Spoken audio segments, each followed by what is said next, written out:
Ja, das ist das Dantercepies und hier geht es jetzt gerade runter nach Colfosco.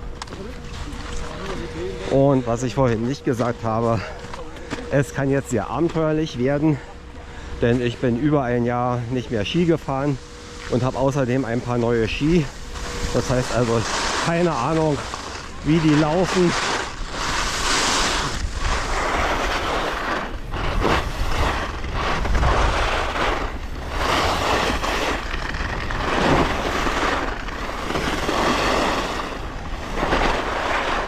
Und gehe es deswegen jetzt ein klein wenig ruhig an.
Ja, das ist jetzt hier der flachste Teil auf dem Weg nach Colfosco runter. Da hinten wird es dann wieder ein bisschen besser. Und was ich schon mal sagen kann, Ski fährt gut, Ski läuft gut.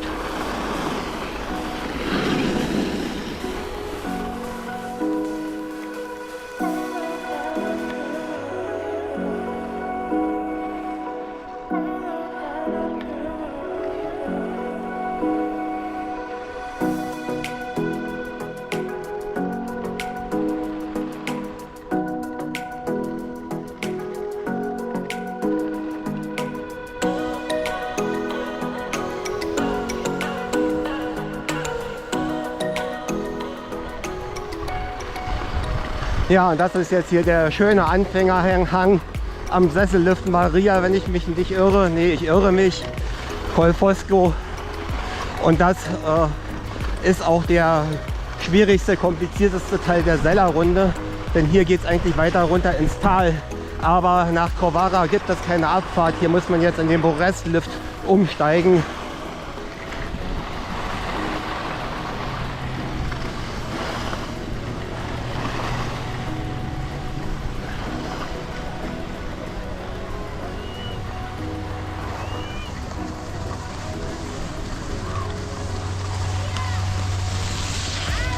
Der einen jetzt weiter nach Corvara bringt.